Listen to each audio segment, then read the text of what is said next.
Sooner Nation, OU Insider subscribers, Coach Brian Clinton enthusiasts, people who are excited that we're going to see some real football on the field at Oklahoma Memorial Stadium on Saturday at 1 o'clock for right now. This is the podcast for you. This is another episode of the Oklahoma Drill Podcast, a podcast fueled by OUinsider.com and the Rivals Network. I am Jesse Crittenden, and I am joined, as always, you guys know the drill, Oklahoma Drill. You know the drill. That's the name of the... You guys know who I am joined by. It is Sir Coach Esquire Brian Clinton. Brian, we've got actual football coming on Saturday. Like on the field, players, coaches. That's pretty cool. It is. That's pretty cool. It is. I'm excited about it. Like we said, it's an exhibition game, but I am excited about it. Excited to see what they put out on the field, and it's a big weekend. Let's not pretend that there's not other things on your mind that's going on this weekend. We can be excited about that too. This isn't a Thunder podcast, but it's worth mentioning. I will be, well, in the sake of one sentence about it, I will be at the Thunder playoff game on Sunday at 8:30. Me and my friend Ryan Chapman from All Sooners, we will be there wearing our matching white playoff T-shirts and trying my best not to freak out every second because the playoffs just take my nerves. I'm up here with it, Brian. I'm trying not to. We're just gonna have a good time at the spring game. I'm not worried about. Trying not to worry about Sunday. But you're right, man. Last spring game before OU officially joins the SEC, and this is a big weekend because, yeah, you're right. This is largely an exhibition. It's a chance for the players to get some game time or game-like reps on the field. It's really an opportunity to get some fans to get fans a chance to watch some football before we head into the offseason, but also a huge visitor weekend as our colleague Parker Thune put together a list over at OUinsider.com of all of the people, all the players, all the recruits, all the transfer guys that are coming to visit this weekend. And it's like 1 million guys. Okay, it's not really 1 million, but it's like 1 million. Huge weekend, Brian. It does, in a weird way, this does feel like a particularly impactful or important weekend and spring game, doesn't it? Yeah, it does. It's kind of like the changing of the guard, I guess. We first of all, this is technically, I think Oklahoma is still part of the Big 12, so you won't see like the logos and all that stuff, but the SEC logos, that is. But this is the first real chance that you get to see Oklahoma as a part of that conference, and sounds like Paul Feinbaum's going to be in Norman for it. I didn't even know that. Yeah, there's going to be lots of things, lots of new things going on starting this week. So that's fun. But yeah, as far as the visitor list goes, I mean, transfer guys, high school guys, guys that you need to add to this team for it to be successful, not just in 24 but beyond, are going to be there. And it's going to be a big atmosphere. And I'm sure Sooner Nation will still find a way of showing up, even if the weather isn't necessarily perfect. I'm sure that there will be there in strength. It may not be 80,000 deep, but I'm still have very high expectations of them, and I can't wait to get back out there on the sidelines. It feels like forever since I've been down there and seen things in person. So it'll be nice to be back down there and next to the action and kind of seeing some of the growth that's happened over the last several months. Well, you mentioned the weather. That is one thing that has put some things a little bit up in the air. I think it's possible we get an announcement. We're recording this Thursday morning or Thursday afternoon. I think it's possible we get an announcement that the game time is delayed at least a little bit. It's set for 1 p.m. I think it's mostly just rain. I think that's the main concern. Yeah. But I think it is possible. It's possible while we're recording the pod, we get an announcement. I know there's some administration officials talking about it right now, but I know they're going to try to do everything they can to not only play it on Saturday, but to play it as close to 1 p.m. as possible. That is a priority with everything that's going on this weekend. Regardless, I will brave the elements on my way to the sheltered press box where I will not be touched by the elements. But my walk there, Brian, I'm going to brave it. So I'm basically in the same boat as you. I know you're going to be on the field directly in the middle of all of it, but I like to think we're in the same boat. I'd like to think it's going to be the same amount of bravery, you know? But this is, I'm the bravest guy in the world. That's what it is. Yeah. Yeah. I'm the bravest guy. But this is also, I mean, the transfer portal window, the spring transfer portal window opened a couple of days ago. So I think we've already seen some movement with Shane Witter and Hayden Bray announcing they're going to enter the portal. Don't think either of those were particularly shocking, especially in Shane Witter's case. 4-year guy that's dealt with some injuries. I think you have to be, if you're a fan, you have to appreciate that he stuck it out for 4 years at OU, and it just the path to playing time I just don't think was going to be there, Yeah. But it is going to be interesting to see what we see, especially after the spring game, who we see entering the portal. I have a couple of names that I think could. We've seen it the last couple of years, especially even though the portal is opening a few days before the spring game. It's really after the spring game that we might see some movement.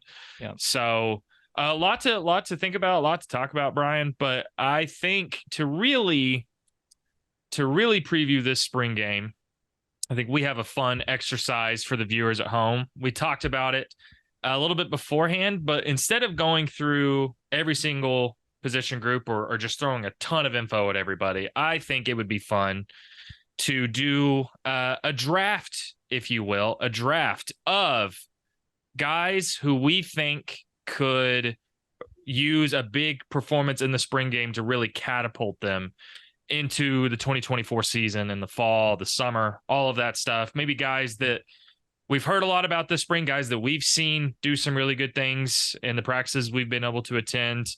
Maybe they're young guys, maybe they're transfer guys, maybe they're returning guys that haven't seen a ton of playing time, but a spring game performance could really boost their stock heading into the fall.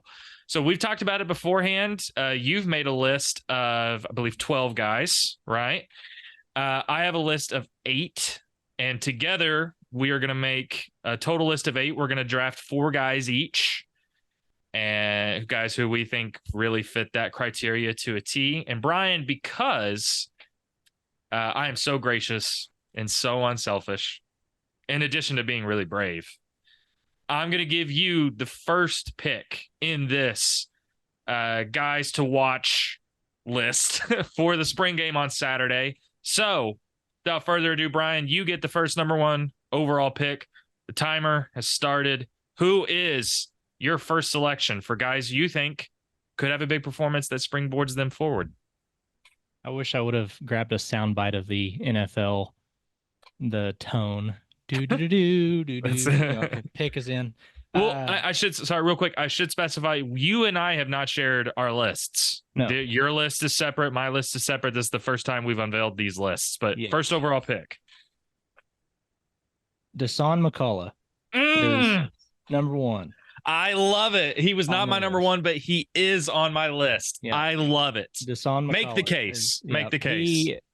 So Trace Ford, during an interview on the radio earlier this spring, was talking with Toby Rowland and said that he expected McCullough to be the defensive MVP for the Sooners this year, which I just thought that was a huge thing to say about a guy who, last year played fairly sparingly because of injuries, wasn't necessarily the best option for Oklahoma whenever they needed the cheetah to cover space as far as playing against the pass. But we've seen him moved to the will linebacker position, which is the weak side linebacker, and is a guy that's going to be asked to make a lot of open field tackles by himself.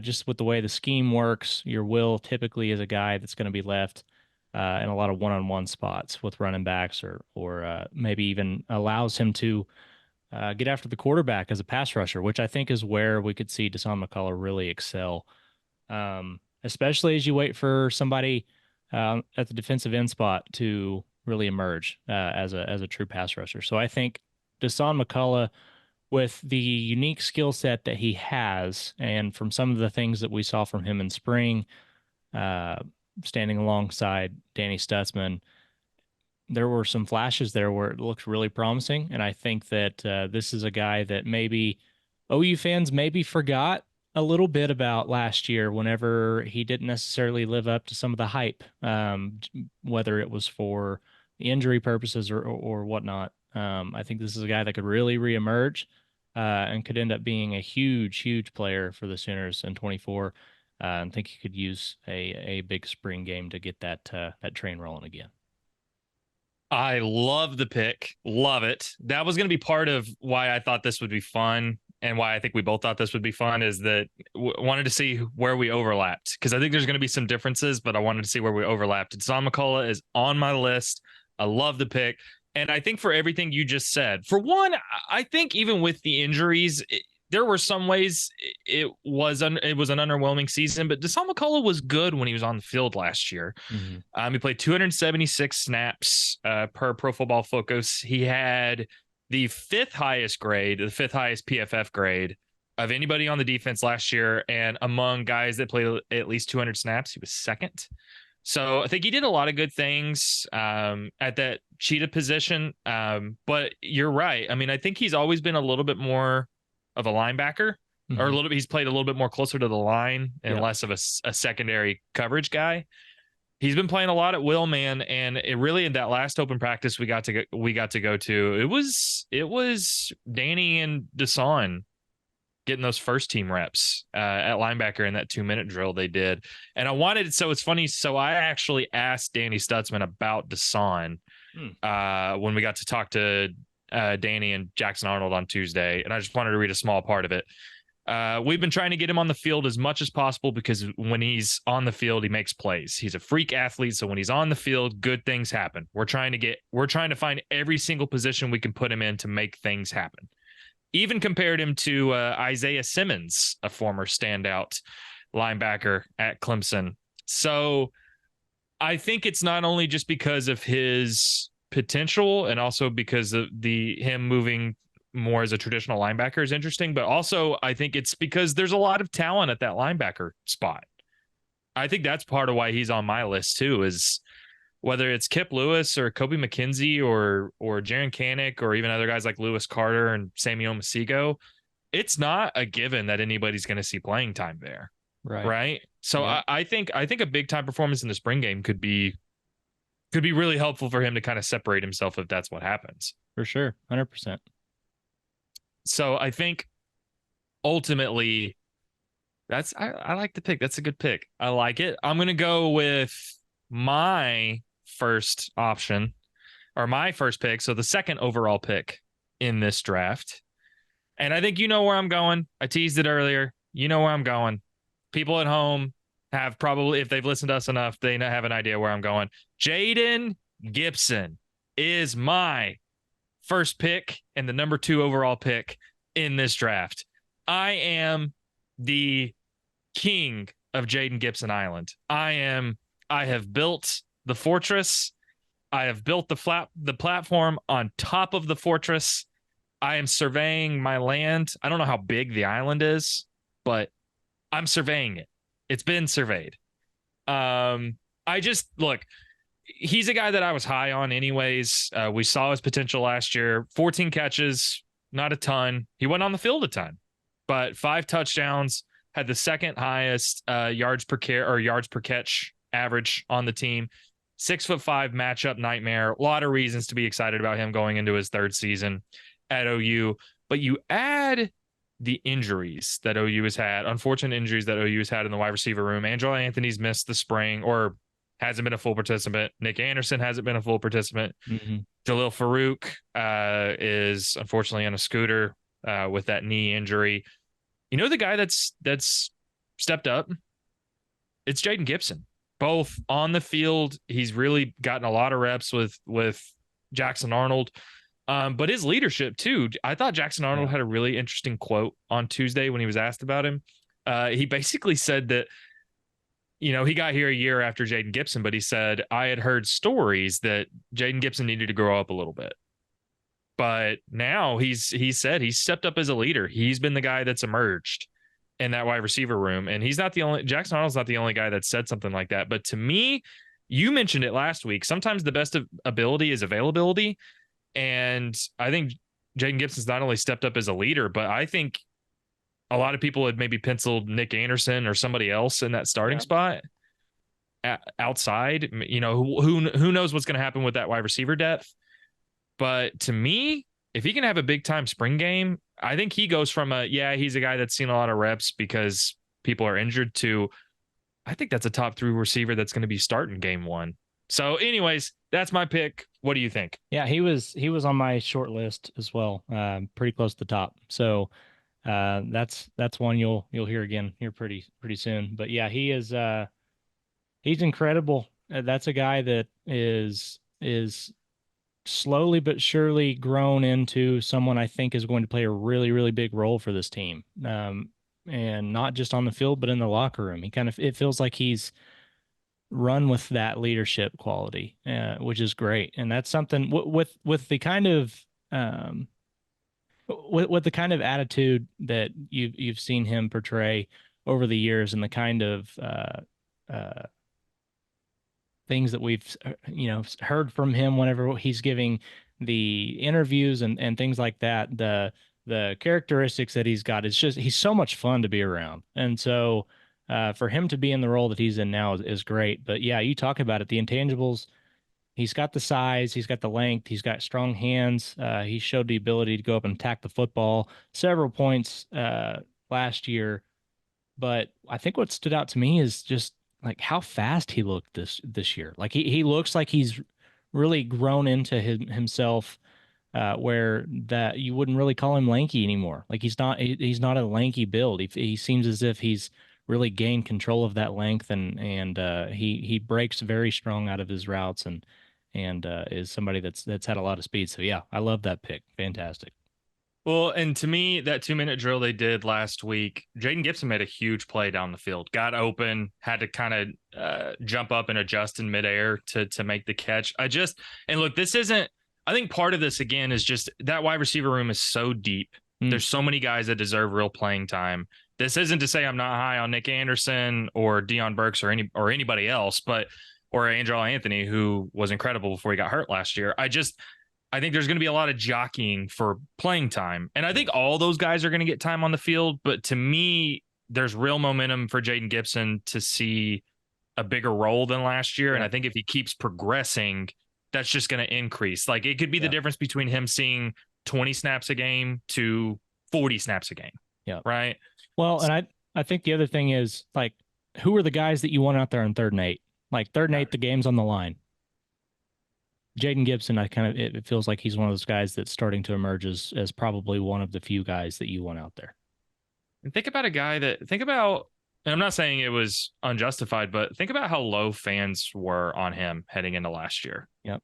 With the drops and all. Yeah, he's got a drop problem. Yeah. He's lanky. He's all limbs. He struggles to get separated. All that stuff.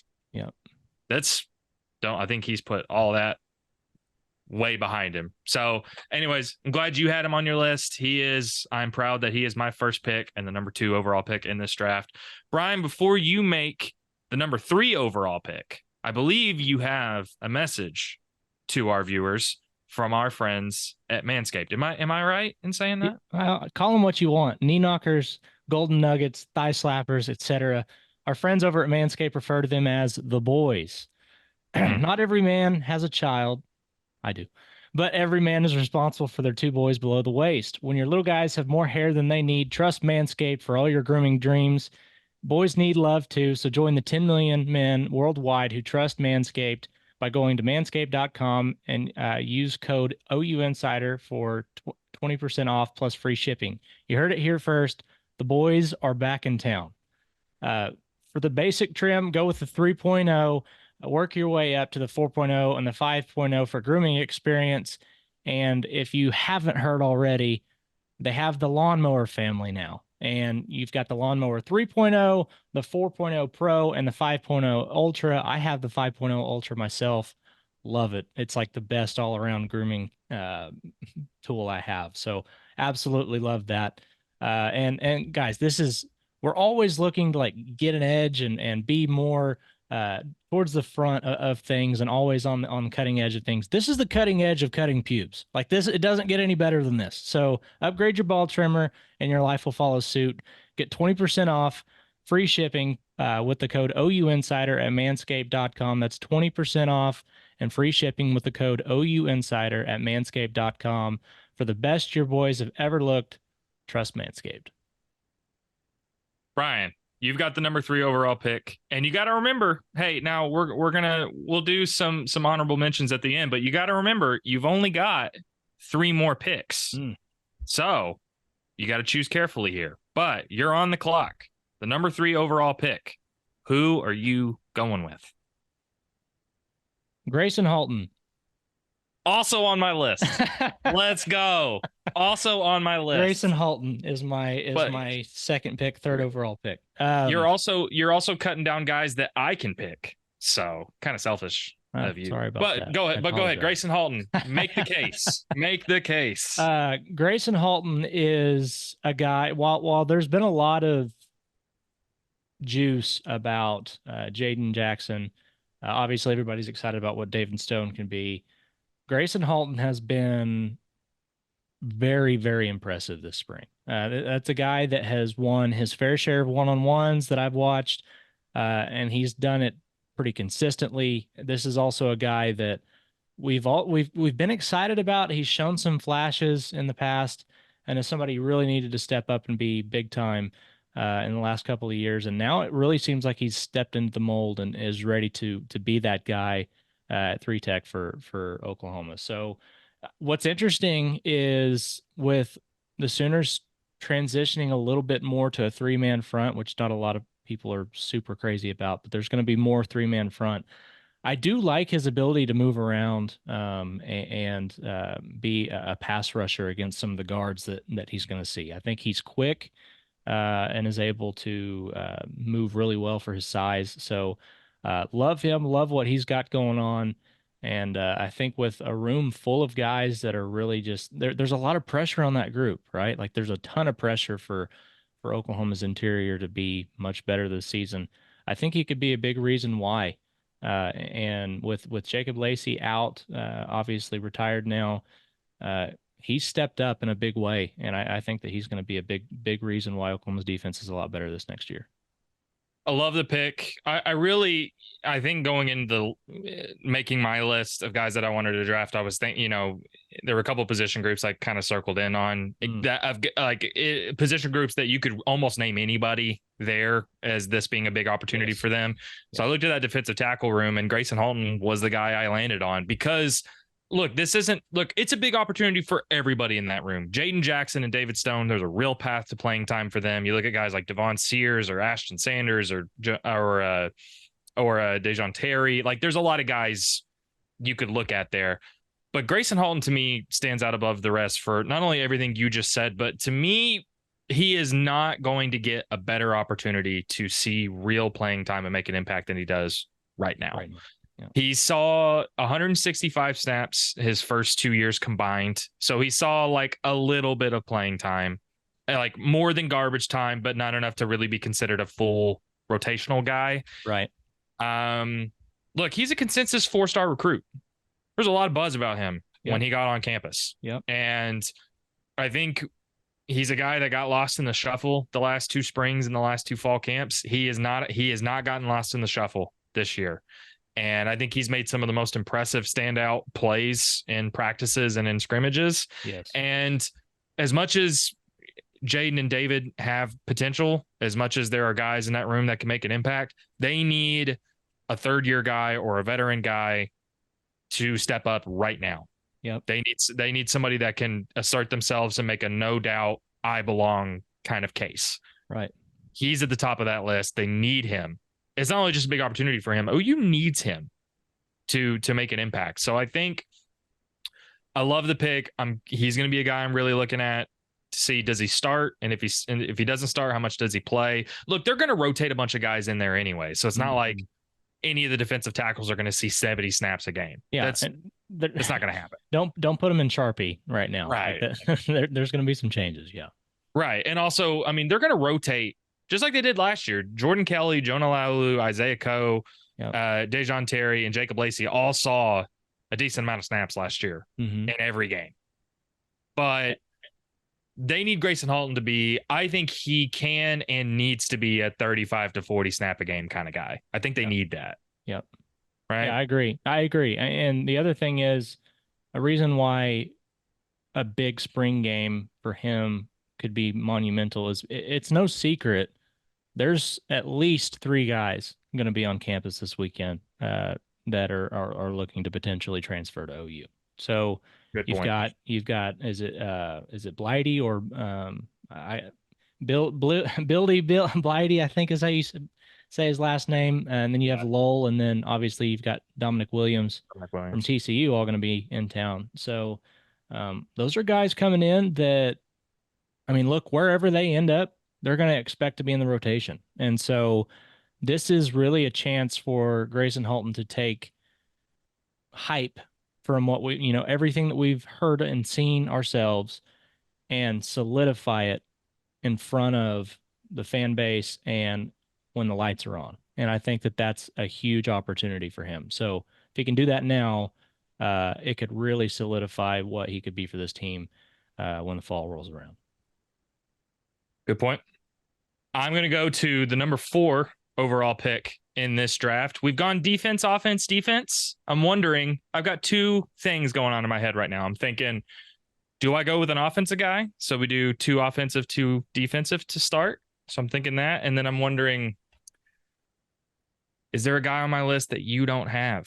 Because right now there's too much symmetry. There's too much of being on the same page. All 3 of these guys we've talked about, we each had on our lists. Trying to think, is there a guy on here you don't have? Or do you want to steal a guy from me? Yeah, that's or do I want to steal a guy? This is a lot of pressure, man. A lot of pressure. I would never be able to make it in an actual professional sports draft. I would just crumble under the pressure. I think I'm going to go with an offensive guy. I'm picking between 2 guys. I think there's one guy that's going to be on your list and one guy that's not. So I'm going to go with the guy that I don't know if is on your list. I'm going to look at running back, but it's not going to be the name you think. It's not going to be the name you think. I'm going with Javonte Barnes. Oh, no, it's not. I'm going with Javonte Barnes. I think I know who you thought I might pick. That's not who I'm going with. Now, he's a guy we're going to mention, but Javonte Barnes, Brian.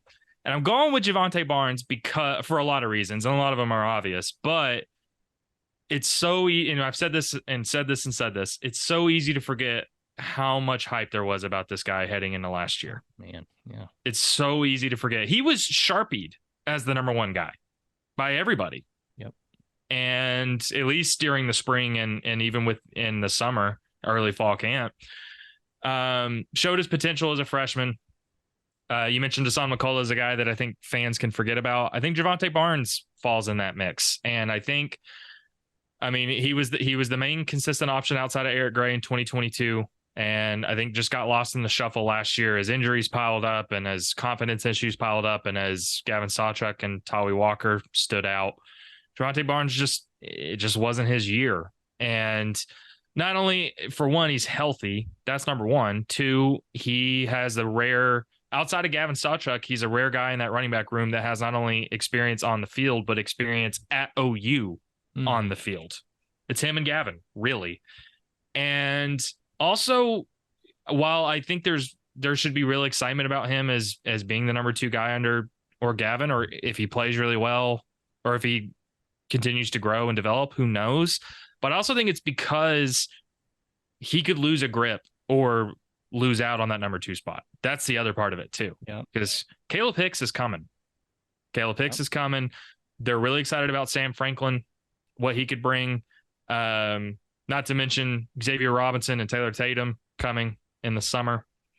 I think Javonte has probably the clearest path to playing time behind Gavin, but not only is it not a given, but I think this spring game is a huge opportunity for him, because if he doesn't play well and someone like Caleb Hicks does, that's going to make things quite a bit murkier for him heading in the Yeah. summer. Right, Yeah. right. I mean, what do you think?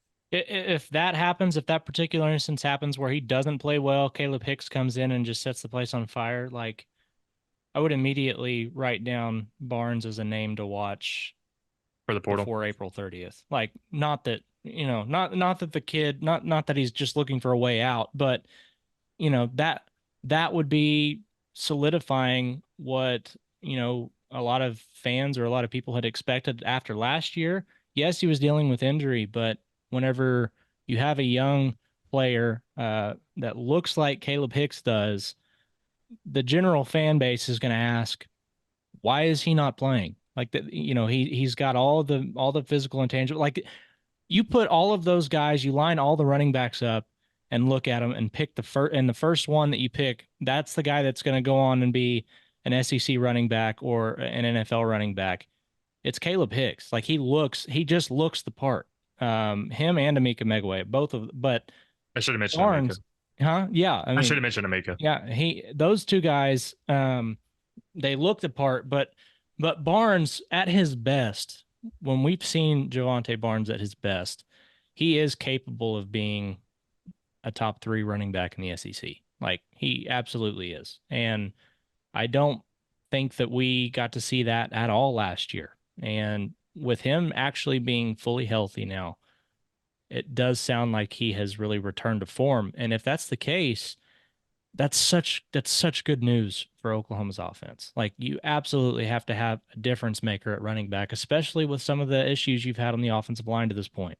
So you're going to have somebody step up because let's be honest, how confident are you or I right now that you can hand the ball off to Gavin Sawchuk 25 times for 12 games and that he's going to Over be 100%? over a full season. Yeah, no way. I mean, No way. it's just not possible. It's a different animal entirely. And I think you're going to have something of a committee there. They're going to have guys that are willing to pull their own weight, and Barnes is somebody fully capable of doing it. And I think you're right. If he can do it this weekend, it would be a huge boost. You didn't have him on your list, right? Did not. Let's go, baby. Solid. Okay. Number 5 overall pick, Brian. So far, we've taken Deshaun McCullough, Jaden Gibson, Grayson Halton, Javante Barnes. You have the number 5 pick. You're on the clock. Who are you going with? So I feel obligated almost to continue with the defensive role since, we've kind of established this. I know one of these guys absolutely is going to be on your list. And I'm not going to pick him because I'm not going to watch you laugh at me trying to pronounce his name. So I'm going to go with Des Malone at number 5 instead of PJ. I guess I know who I'm picking. I guess I know who I got next pick. Yeah, I'm going to go Des Malone. Not on my list, but I like to pick. Yeah, so he is a guy that immediately jumped out for me in the first week of open practice. You could tell immediately that there's just some guys that have like a dog mentality, and especially it shows up very clearly at wide receiver and at corner for some reason. Like those two positions are just incredibly competitive in one-on-one situations, and he was a guy that immediately jumped out to me as like one of the most competitive guys in the room. The addition of him to the cornerback room and the addition of Deion Burks to the wide receiver room, just the competition level has just skyrocketed. So I love that with what he brings. Now, physically, he looks the part. Like this is a guy that absolutely looks like he'd come in and solidify one of those spots. What it's done is it's really I wasn't 100% on board with the idea of, hey, let's move Woody Washington from the place that he's been so good at for the last couple of years. Let's move him and put somebody else in at that spot. And then I realized, oh my gosh, like if you can get him closer to the football and let his knowledge and experience help those younger guys, and you can put good athletes on the outside, then maybe this would work. And boom, Des Malone becomes the guy that I think can absolutely fill that role out there. He's physical. He has really good ball skills. He's got great size and length. That's a guy that I absolutely believe could be one of your starting corners, and I would not be surprised at all if he's making big plays on Saturday.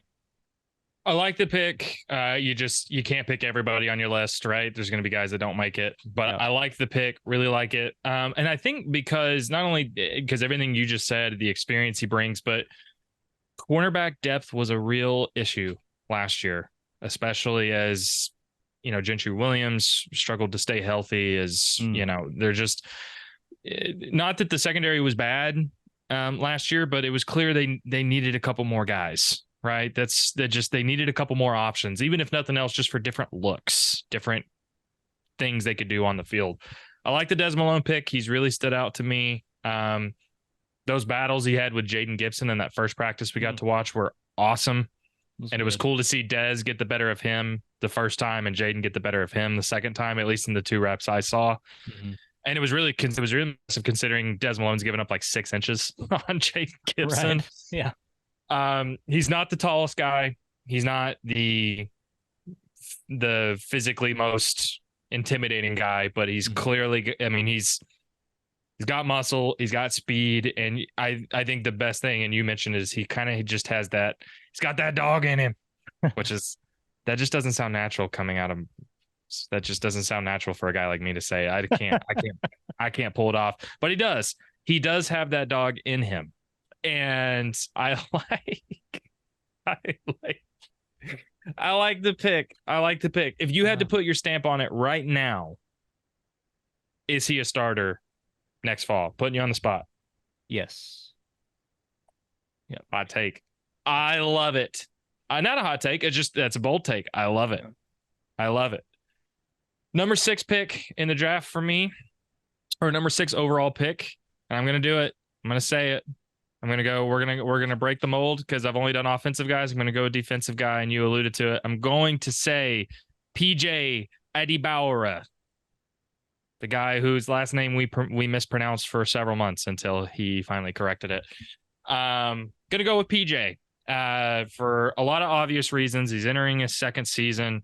Saw the 2nd most snaps of any true freshman on OU's roster last year outside of Peyton Bowen.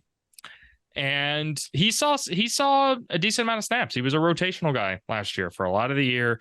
It's clear he offers something unique and stands out amid a defensive end room that has a lot of guys.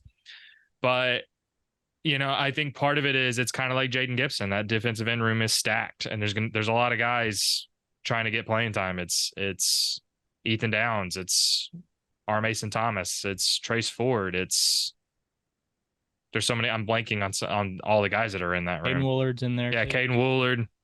That's not to mention the true freshmen that are Danny Okoye, Wyatt Gilmore. There's guys in that room, and OU's losing Rondell Bothroyd, who was a starter every game last year and saw a ton of snaps.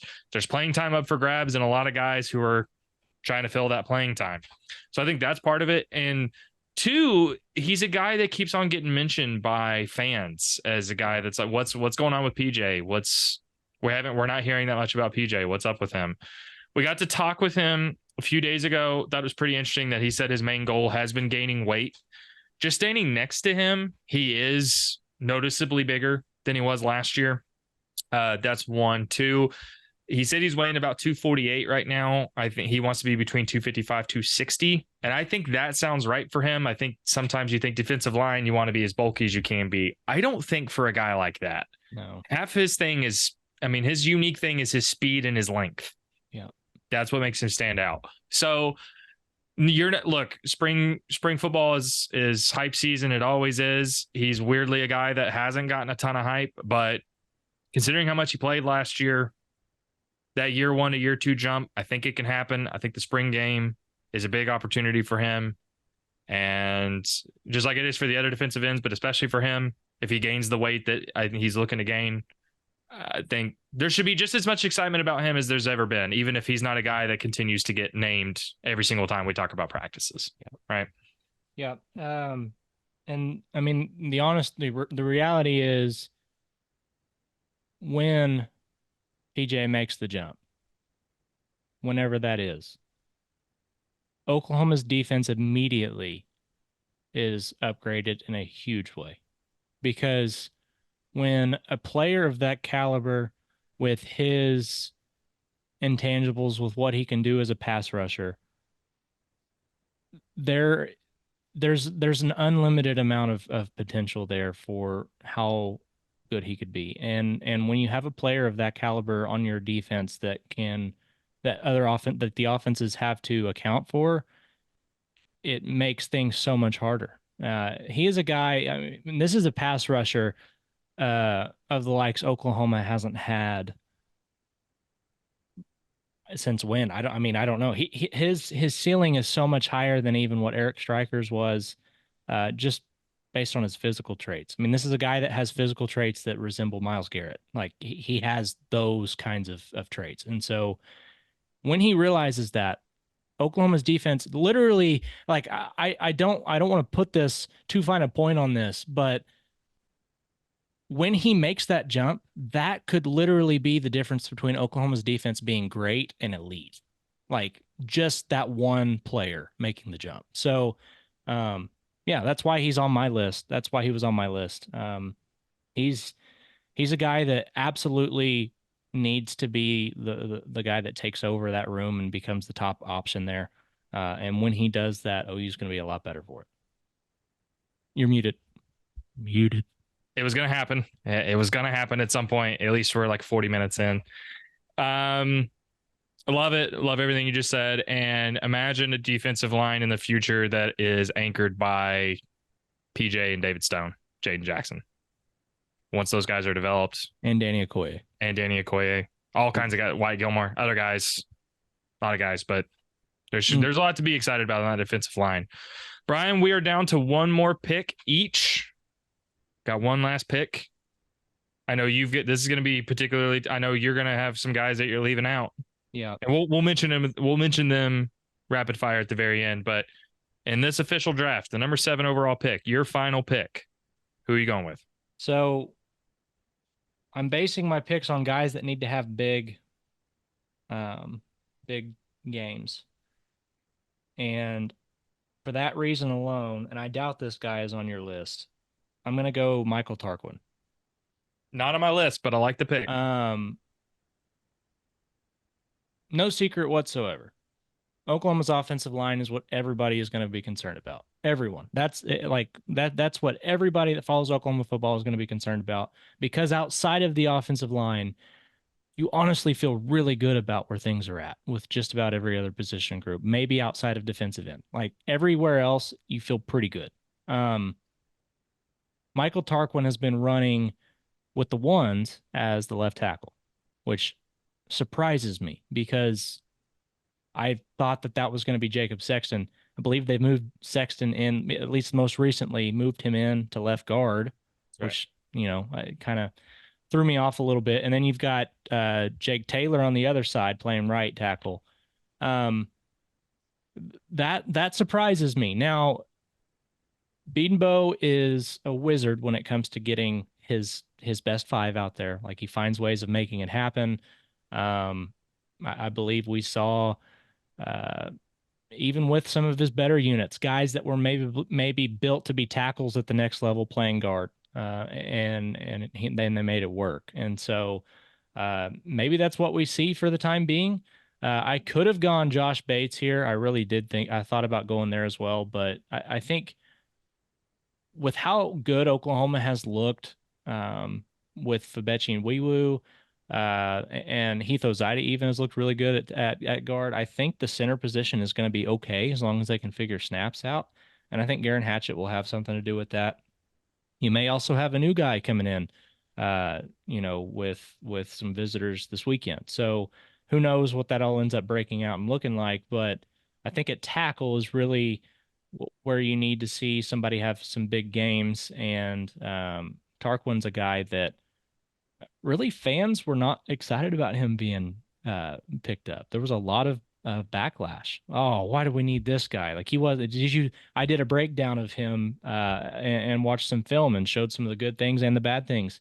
And all I saw in the comments was, oh, this guy doesn't need to be at Oklahoma. What's he doing? Why is Bill Bedenbaugh going after this guy? Guys, he didn't just go after him in one cycle. He wanted him out of high school. He wanted him out of 2 transfer portal cycles.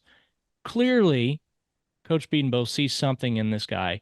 And now look, he's coming out of spring practices and he looks like, I guess, the best left tackle that they've got, which is just crazy to me. So yeah, if he can have a big game, I think that's huge for Oklahoma because if you can protect Jackson Arnold's blind side, the guy can make any throw on the field. So that opens up the offense in a big way. So Michael Tarquin's my last pick. Like the pick, and it feels weird to pick 2 offensive linemen for this draft, but I think given how much focus and attention and possible concerns there are about that room as a whole, I'm going to do it. And you mentioned him. He's on my list. Josh Bates. He is my last pick and the last pick of this draft. It's obvious, but I'll go ahead and state the case. With Troy Everett's injury, Josh Bates is getting the majority of the first team reps at center, or at least he has been through most of the spring. He's going to be the starting center for the first team offense at the spring game. And I think Josh Bates is a guy, look, heading into his second year, played 4 snaps last year, so basically didn't play last year. And I think with all of the turnover at offensive line, you mentioned Tarquin and the 8 other guys they brought into the room, it's been hard, and all the guys they lost who started last year, it's been hard to project exactly what this offensive line is going to be. And I think Josh Bates' name sometimes gets lost in the shuffle.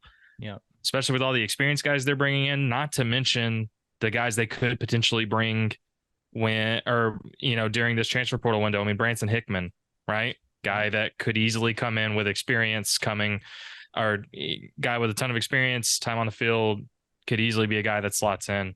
But with Troy Everett being out, at least till fall camp, I don't want to speculate too much, but I think his chances of being available for week 1 are not great at the very least. Yeah.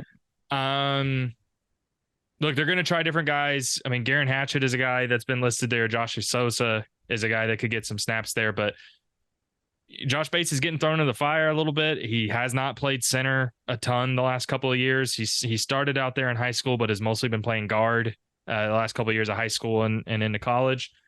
A little bit of a twist and turn for him, but he's not going to see a better opportunity for real snaps probably than he is right now. If he can stand out at center, maybe he wins the job outright, even when Troy Everett comes back or regardless of what they do in the portal. Yeah. But if he doesn't, I think he runs the risk of potentially getting lost in the shuffle a little bit. Yeah. And part of that's he's a second-year guy. They're bringing in experienced guys. That's part of it. But if he has a hell of a spring game and really continues to develop, maybe he gets the starting job week 1 and he earns it and he plays well and that continues. Yeah. Or maybe it's just not a great fit. He doesn't stand out there. They bring some other guys in. Troy Everett comes back and, they try to move him back to guard it, but he just gets lost in the shuffle. And OU needs somebody to step up. They need guys at center.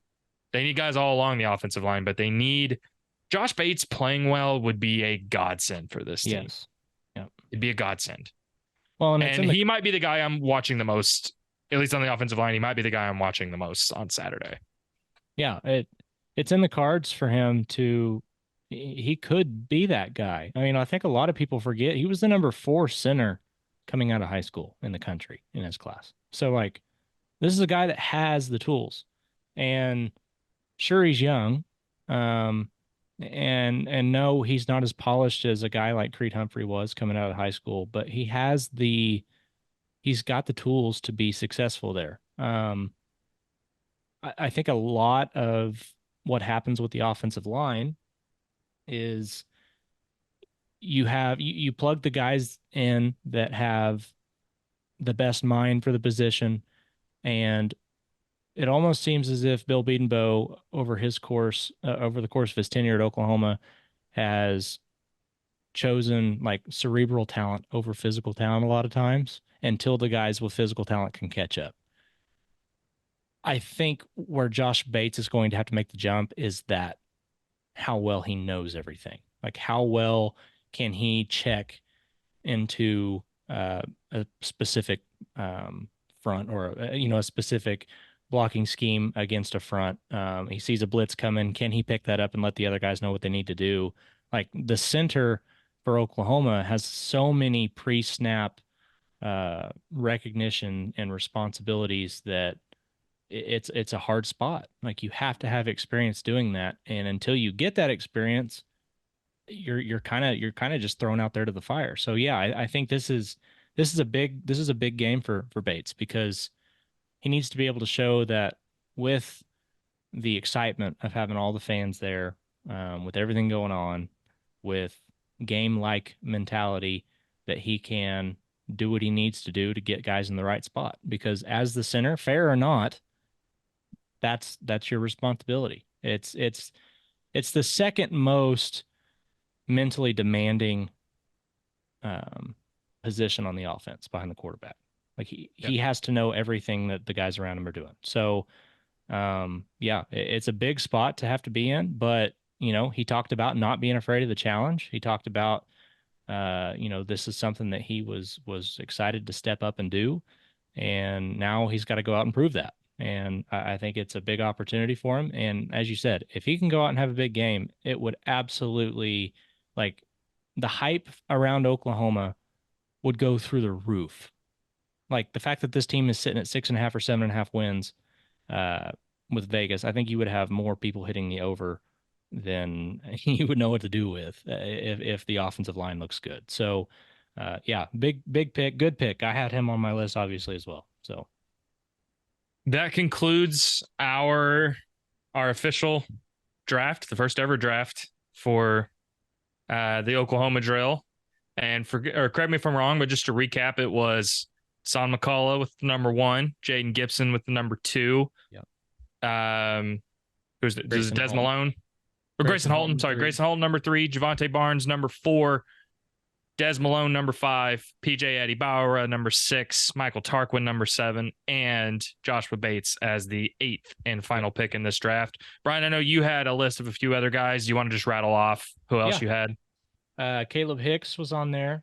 Caden Woolard was on there. Lewis Carter was on the list. Bauer Sharp was on there. Only reason I didn't talk about him is because I think his stock is as high as it's going to get. Jacoby Johnson was my other guy that we've heard a lot about. So excited about him too. Like I had Jacoby Johnson as well, and I'll just mention a couple others. Jacoby had Samuel Omasigo on there. Yeah, as a guy who's really stood out. And then I also had Caleb Hicks. But I just, and Caleb, I think really it comes down to, I think the positions to watch are, and I'll throw David Stone and Jaden Jackson in there as well, just because I think there's a path to playing time that's even more viable for them compared to most freshmen. But really, I think it comes down to running back's going to be interesting to watch. Defensive end, or the defensive line as a whole, is going to be interesting to watch, and then the offensive line, I think, agreed. Yeah, are really the spots to watch. But look, hey, spring game Saturday at 1:00 for now, and Brian and I will both be in attendance, as well as our OU Insider team, braving the elements, especially me being the bravest of all. But we'll be there on Saturday. We'll have tons of content leading up to the game. We'll have tons of content afterwards. Make sure to like and subscribe here at the OU Insider YouTube channel, or become a VIP member over at OUinsider.com. Not a better time to do it, not only because of the spring game, but there's going to be tons of recruiting intel, tons of breakdowns and analysis from the game as a whole. And hey, OU softball season in the thick of things. OU's run into a little bit some hills and valleys the last couple of weeks. And this weekend they're going against Houston. We'll have coverage from that as well. Baseball's still going on. Basketball in the thick of trying to find some guys in the portal. Lots of stuff. Lots of guys. You're not gonna want to miss on this info. We'll be back here next week on the Oklahoma Drill to break down all things spring game, talk a little bit more about OU softball. But till that happens, we'll see you this weekend, and we'll see you next time.